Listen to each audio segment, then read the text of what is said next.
जय हिंद दोस्तों, कैसे हैं आप सभी लोग। आशा करता हूं आप सभी ठीक होंगे, स्वस्थ होंगे और मौज कर रहे होंगे। मैं अंकित एक बार फिर से आपके अपने YouTube चैनल वासुदेवा एजुकेशन में आपका स्वागत करता हूं। और आज देश की विदेश की सबसे बड़ी खबर है कोरोना। ये कोरोना इस प्रकार से वापस आ रहा है बेटा, जिस प्रकार से बिन बुलाए मेहमान आते हैं। और ये वो मेहमान है जो जाता भी अपनी मर्जी से है और आता भी अपनी मर्जी से है। लोग इसे महामारी बोलते हैं, कोई इसको मौसमी बीमारी बोलता है, कोई इसको साइक्लिक चेंज बोलता है। आज हम जानेंगे कि ये क्या महामारी है, साइक्लिक चेंज है या मौसमी बीमारी है। इसकी बात करेंगे। कोरोना ने कहा कि देश हो विदेश हो कोई भी हो, मैं किसी को नहीं छोड़ूंगा। आप मेरे लिए कितने भी हथियार तैयार कर लो, मैं सबको डैमेज कर दूंगा। चाहे वो आपका विदेश हो, चाहे वो आपका देश हो, चाहे वो थाईलैंड हो, चाहे वो सिंगापुर हो, चाहे वो चाइना हो, चाहे वो भारत हो। मैं 4 देशों की इसलिए बात कर रहा हूं क्योंकि सबसे ज्यादा लक्षण यहीं के पल रहे हैं। और मेरा दूसरा पॉइंट होगा, क्या भारत में फिर से संक्रमण फैलाएगा कोरोना, इसकी भी हम बात करेंगे। तो बात करते हैं कोरोना की और पिछले कुछ सालों के अंदर वापस चलते हैं कि जहां से हमने कोरोना शब्द सबसे पहले सुना था। आपको दिख रहा होगा एक पॉइंट यहाँ पे, कोरोना वायरस। और अक्सर आपने सुना होगा कि जब कोरोना का नाम सुना था तो बहुत हड़कंप सा मच गया था। उस समय कुछ नॉर्मल लग रहा था, लेकिन धीरे धीरे जब इसने अपने आप को इतना फैलाया तो चाहे देश हो चाहे विदेश हो, सब जगह एक ही नाम सुनाई देता था, लॉकडाउन। सब कुछ बंद, गली सन्नाटों में थी, बाजार बंद था, लोग बाग अपने घर में थे, जब भी बाहर निकलते मास्क लगा के निकल रहे थे। उसी कोरोना का वापस से दस्तक आ गया। बात है 2020 की। 2020 में सबसे पहले कोरोना आया था। और बेटा रिपोर्ट्स के मुताबिक अगर मैं बात करूं तो बाबा वेंगा ने इस चीज की पहले भी भविष्यवाणी कर दी थी कि एक अनजान वायरस आएगा जो पूरे वर्ल्ड के अंदर तबाही मचा देगा। और ये तबाही जो होगी नॉर्मल तबाही नहीं होगी, ये इंसान को अपनी जान दे करके भुगतना पड़ेगा। अब कैसे भुगते थे उसकी भी बात करेंगे। 2020 में कोरोना आया, शुरुआत में हमने देखा बहुत नॉर्मल रहा, फिर धीरे धीरे इसने अपना प्रकोप बढ़ाना स्टार्ट किया। सभी जगह कोरोना की चर्चा हुई, लॉकडाउन हो गए, सब कुछ बंद हो गया था, सब घरों में थे। अब उस दौरान कुछ वैक्सीन भी हमने ली थी, 2 वैक्सीन थी, बूस्टर डोज भी ली। अब ये सारी वैक्सीन जो है, क्या आने वाले कोरोना से लड़ सकती है? क्या ये वही कोरोना है क्या जो 2020 में जो कोरोना था उसको हमने नाम दिया था कोविड-19।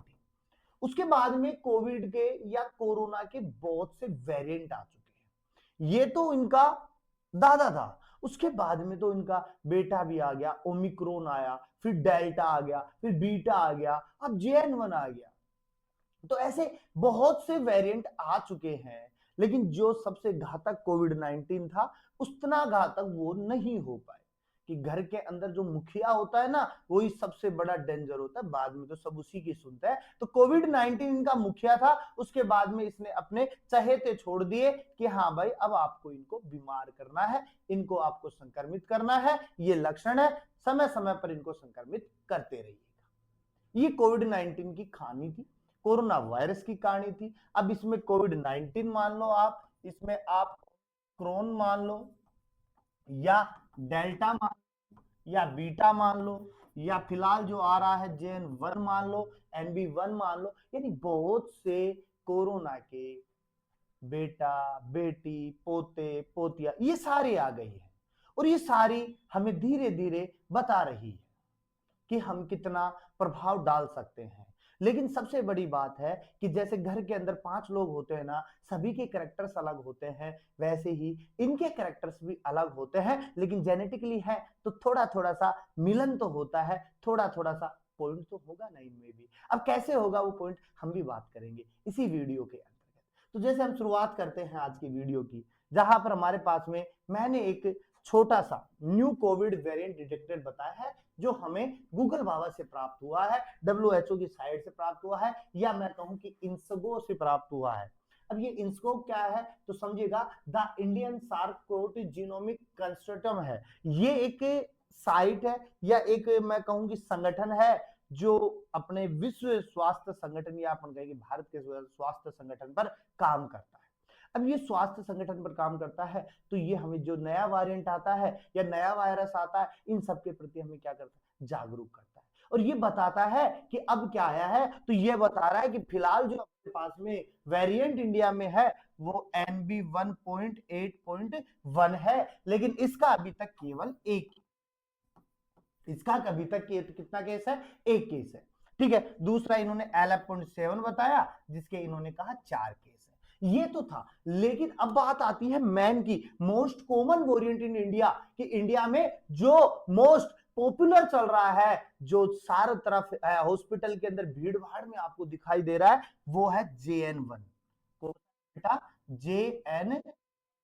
और ये JN1 जो है 53% ऑफ केसेस JN1 के हैं, यानी कि 100 लोग अगर कोरोना से ग्रसित है तो उसमें से 53% जो है वो बेचारा अकेला JN1 ले रखा है। BA.2 जो है 26% ले रखा है। इसके अलावा नेक्स्ट स्ट्रेन भी है, लेकिन हम कहें तो हमारे पास में सबसे बड़ा जो घातक है वो JN1 है।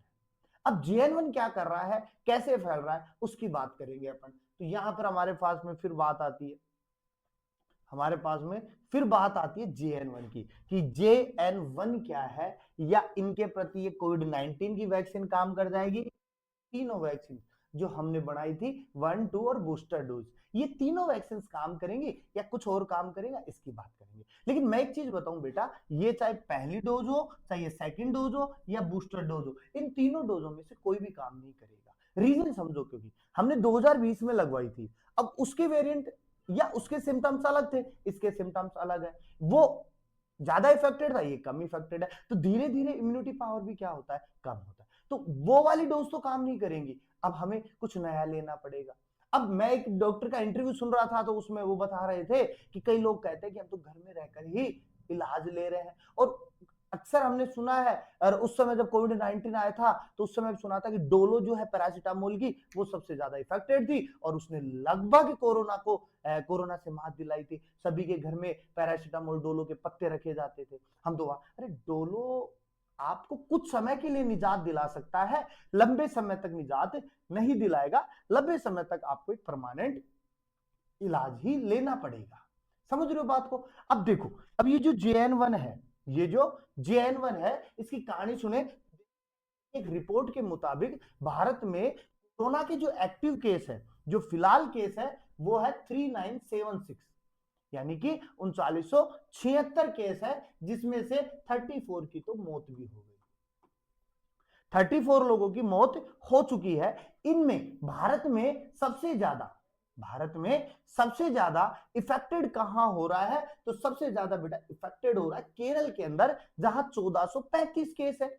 उसके बाद में हम बात करें तो महाराष्ट्र के अंतर्गत 506 केस है, दिल्ली के अंदर 483 केस है। तो सिंपल बात समझो कि ये की बात करें, केरल जो है वो अकेला 1435 है, महाराष्ट्र जो है 506 केसेस लेके बैठा है, और दिल्ली जो है वो अकेला बेटा केसेस लेके बैठा है। इसके अलावा भारत के अनेक राज्यों के अंतर्गत अलग अलग कोरोना के या JN1 वेरिएंट के केसेज है, जिसमें बात करें जम्मू में 9 है, पंजाब में 6 है, हरियाणा में 28 है, राजस्थान में 69 है, गुजरात भी पीछे नहीं है, गुजरात में 338 लेके बैठा है, गोवा में 10 है, कर्नाटका में 253 है, तमिलनाडु में 189 है, पांडुचेरी में 38 केसेज है, तेलंगाना में 3 है, आंध्र प्रदेश में 30 है, छत्तीसगढ़ में 7 है, वही झारखंड में 11, ओडिशा में 12, पश्चिम बंगाल में 331, मिजोरम में 2 केसेज है, अरुणाचल प्रदेश में 3 है, बिहार में 5 और उत्तर प्रदेश में 157 केसेज है। यानी कि धीरे धीरे इनका रेशियो बढ़ता जा रहा है, और डेली बढ़ रहा है। और डेली देखो, सिंपल सी बात समझो, यहां पर मैं रणनीति देखो, यहां पे अगर हम बात करें तो सिंगापुर करते हैं, सिंगापुर से इसकी शुरुआत हो, सिंगापुर में इसके जो केसेज है वो करीब 14,000 प्लस है। यानी कि अगर मैं आंकड़ों की बात करूं तो 14 के अकॉर्डिंग 20,000 प्लस केसेज सिंगापुर के अंदर एक्टिव है। वहीं मैं बात करूं थाईलैंड की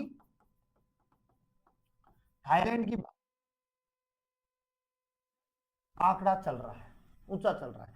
वहीं अगर थर्ड पॉइंट की बात करें चाइना ने अभी तक अपने आंकड़े बताए ही नहीं है कि इतने, इनकी स्ट्रेटजी सही है, कि अगर आंकड़े बता दिए तो लोगों में अफरा तफरी मच जाएगी और लोग जो होंगे तो ज्यादा परेशान होंगे, तो इसलिए वो अपना आंकड़ा ही नहीं बता रहा। अब जैसे जैसे भारत के अंदर आंकड़े आते जा रहे हैं वैसे वैसे लोग ज्यादा जागरूक हो रहे हैं कि अरे यार कोरोना आ गया, वापस से आ गया, वापस से लॉकडाउन। उनके दिमाग में एक ही चीज चल रही है, लॉकडाउन। बच्चों के दिमाग में एक ही चीज चल रही है, लॉकडाउन आ गया, एग्जाम नहीं होंगे आगे, फिर से बैठ जाएंगे घर पे। अरे भाई ऐसा कुछ नहीं होगा, ऐसा कुछ नहीं होगा। इनके सिम्टम्स बिल्कुल नॉर्मल है। मैंने पहले कहा था आपको कि ये महामारी हो सकती है या मौसमी बीमारी है या साइकिल चेंज है, मैं इसकी भी बात करूंगा आगे। लेकिन इतना कुछ नहीं होगा कि आपको लॉकडाउन का सामना करना पड़ेगा वापस से, या आपको वापस से घर पे बैठना पड़ेगा, आइसोलेशन होना पड़ेगा। इतना कुछ नहीं करना पड़ेगा, यहां पर एकदम नॉर्मल चीज होगी। समझ रहे हो बात को? अब देखते हैं, अब हम देखते हैं इसके लिए टेस्ट क्या करवा सकते हैं। अगर सपोज हमें टेस्ट करवाना पड़ भी जाए, हमें टेस्ट करवाना पड़ भी जाए, डॉक्टर की सलाह के अकॉर्डिंग ना करो, वैसे टेस्ट करवा ले जा करके, तो इसके लिए आप सबसे पहले जो टेस्ट करवा सकते हो वो एंटीजन टेस्ट करवा सकते हो। अब एंटीजन क्या है भाई? तो एंटीजन जो है ना, हमारे पास या हमारी बॉडी के अंदर जो रोग लेकर जाता है, हमारी बॉडी में जो रोग लेकर जाता है, जो बिन बुलाया मेहमान जो जा रहा है ना, वो एंटीजन है। जो रोग लेके जा रहा है वो एंटीजन है। अब ये एंटीजन कहां जाकर चिपकते हैं बेटा? तो ये आरबीसी की डोनेन कला पर चिपकते हैं। कहां चिपकते हैं? आरबीसी की डोनेन कला पर जाकर के ये चिपक जाते हैं, अपना निवास स्थान बना लेते हैं, धीरे धीरे क्या करते हैं, वहां पर अपना प्रकोप फैलाते हैं। अब ये एंटीजन कुछ भी हो सकता है, ये एंटीजन वायरस भी हो सकता है, ये एंटीजन बैक्टीरिया भी हो सकता है, ये एंटीजन फंगस भी हो सकता है, ये एंटीजन प्रोटोजोआ का भी हो सकता है, ये एंटीजन है हमारे पास किसी कर्मी जीवी का भी हो सकता है। लेकिन यहां तो जो चर्चा चल रही है वो किस वायरस की चल रही है। तो ये एंटीजन जो है, एंटीजन टेस्ट में हमें बताएंगे कि हमारे शरीर में कौन सा वायरस है। ये वायरस एक जैसे दिखाई देते हैं, एक जैसे सिमिलर है ना, जैसे घर वालों के टू कॉफीज, तो टू कॉफी के रूप में ऐसे दिखाई देते हैं सारे के सारे। तो वायरस के द्वारा बता सकते हैं। दूसरा, एंटीबॉडी टेस्ट करवा सकते हैं हम इसके लिए। एंटीबॉडी टेस्ट जो है, एंटीबॉडी टेस्ट होगी कब? जब शरीर में एंटीजन जाएगा, और एंटीजन जाने पर इसके विपरीत क्या बनेगी बेटा? एंटीबॉडी बनेगी।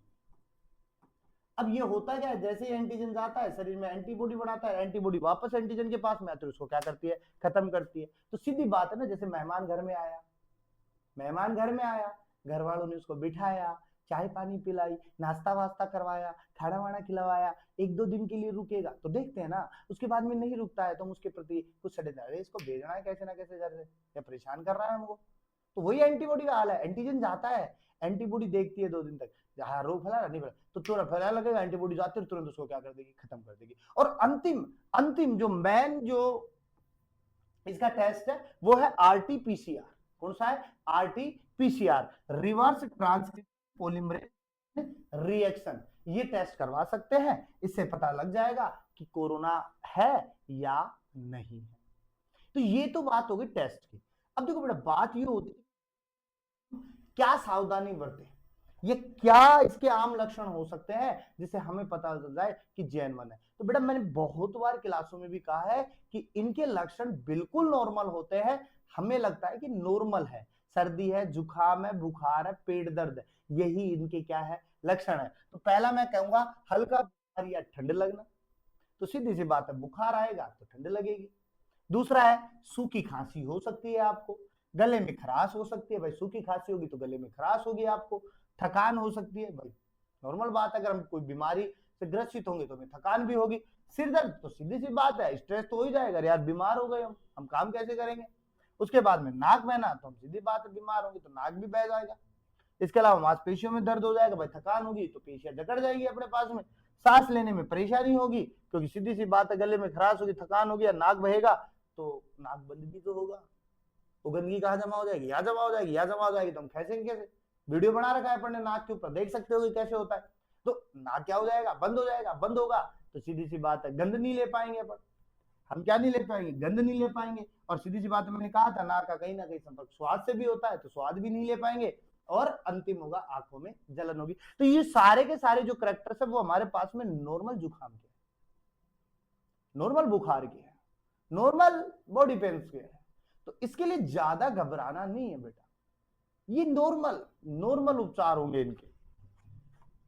इसके बाद में बात करें क्या सावधानी रखें, तो बेटा देखो आप बहुत गूगल पे जाओगे, सावधान देखोगे, एक लिस्ट बन जाएगी, रेडी हो जाएगी। मैं आपको 3 तो सावधानी बता रहा हूँ, 3 बताऊंगा क्या नहीं करे। तो देखो सावधानी रखें तो दिन में कई बार हाथ को हैंड वॉश करें। तो बेटा हाथ को हैंड वॉश करना कोई बड़ी बात नहीं है, आराम से हैंड वॉश कर सकते हैं, क्योंकि जब कोरोना आया था तो हम हैंड वॉश करते थे, सैनिटाइजर करते थे, लेकिन जैसे ही कोरोना गया हमने हैंड वॉश भी लेना छोड़ दिया, हमने सैनिटाइजर लेना भी छोड़ दिया, हमने मास्क लेना भी छोड़ दिया। कोरोना ने बोला इन्होंने यार आपको सीरियस ही नहीं लिया, क्यों ना दोबारा चलते हम इनको वापस से याद दिलाने के लिए कि हम वही कोरोना है जो 2020 में आए थे, जिनको आपको घरों में कैद कर दिया था।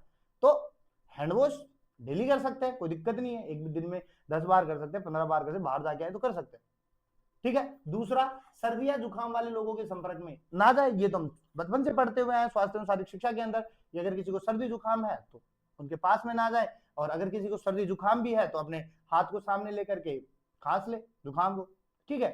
इसके अलावा हम कहें लिक्विड या पोषक तत्वों का सेवन करें तो खाना भरपूर मात्रा में खाए, पानी भरपूर मात्रा में पिए, गर्मी है तो छाछ, लस्सी, दही, दूध, ये आराम से यूज में ले सकते हो आप। इसके अलावा क्या ना करें, गंदे हाथों से मुंह, आंख, नाक इत्यादि को ना छुए। देखो गंदे हाथों से आप छुओगे, जैसे मैं यहाँ खड़ा हूं तो मैंने ऐसे बोर्ड पे हाथ लगा दिया, अब यहाँ पर कोई टीचर और पढ़ाया गया तो उसका भी हाथ है, अब क्या पता उनके अलग अलग लक्षण हो, तो उन्होंने हाथ लगाया, ये लक्षण अपने में आ गए, अब अपने में आए तो अपने हाथ में आ गए, अब अपन क्या करें, बैठे बैठे ऐसे कर दिए तो हमारे आंख पे भी लग गए, नाक पे भी लग गए, कान पे भी लग जाए।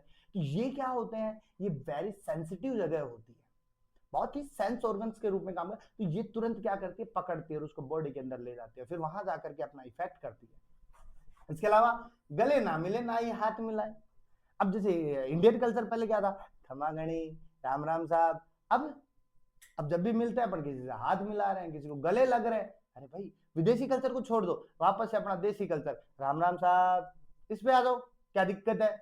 दूसरा, प्रयोग में लिए टिश्यू पेपर को खुले में ना डाले। अगर आपके पास में हैंकी है, टिश्यू पेपर है, नैपकिन है, या कुछ भी चीज है जो आप यूज में ले रहे हो, उसको हाथ में लेने के बाद खुले में ना डालें, सार्वजनिक जगह पे ना डालें, क्योंकि वहां पर बहुत से लोग आते जाते रहते हैं, उनके पैरों पे लगेगा तो उसमें वेरिएंट जाएंगे। तो सिंपल सी बात है, नॉर्मल चीजें करनी है आपको, ज्यादा नहीं करना है। दूसरी बात, मैंने लास्ट में आपको कहा था कि ये क्या है, तो बेटा मैं एक चीज बता दूं, नोटा महामारी होती तो लंबे समय के लिए रहेगी, साल 2 साल के लिए रह सकती है कंटिन्यू, लेकिन ये क्या करती है, जैसे ही गर्मी आती है अपना प्रकोप डालना स्टार्ट करती है, और जैसे ही हमारे पास में सर्दियां आती है ये क्या हो जाता है, डाउन हो जाता है। तो गर्मियों में ये क्या होता है, एक्टिव हो जाता है, और सर्दियों में क्या हो जाता है, डाउन हो जाता है। समझो मेरी बात को ध्यान से, अभी देखो अपन सर्दी से गर्मी में आए थे, तो धीरे धीरे इसने अपने लक्षण दिखाना स्टार्ट किए। अब जैसे जैसे गर्मी बढ़ेगी, यानी जुलाई आएगी, तो जुलाई तक टेम्परेचर क्या रहेगा, ज्यादा रहेगा, तो ये क्या करेगा, अपना प्रकोप बढ़ाएगा। फिर जैसे ही अपन किसमें आएंगे, अक्टूबर में, सितंबर तक आएंगे, तो सितंबर तक गर्मियां धीरे धीरे कम हो जाएंगी, अक्टूबर में सर्दी आएंगी, तो उस समय फिर ये सितंबर में थोड़ा कम हो जाएगा, फिर अक्टूबर में थोड़ा प्रकोप दिखाएगा, क्योंकि फिर मौसमी परिवर्तन आ जाएगा। समझ रहे हो, तो ये इसको हम ये कह सकते हैं कि ये एक मौसमी बीमारी है। ये कौन सी बीमारी है बेटा, मौसमी बीमारी है, साइक्लिक। कौन सा चेंज है बेटा, साइक्लिक चेंज है, चक्रीय चेंजेस है, जो आराम से धीरे धीरे आपके साथ में खेल रहा है और स्कीम बना रहा है, बाकी कुछ नहीं है इसका, ठीक है। आज के लिए सिर्फ इतना ही, मिलते हैं, अपने दोस्तों के साथ में शेयर कीजिए, फैमिली मेंबर्स के साथ में शेयर कीजिए, रिलेटिव्स के साथ में शेयर कीजिए, और लोगों को ज्यादा से ज्यादा अवगत कराइए।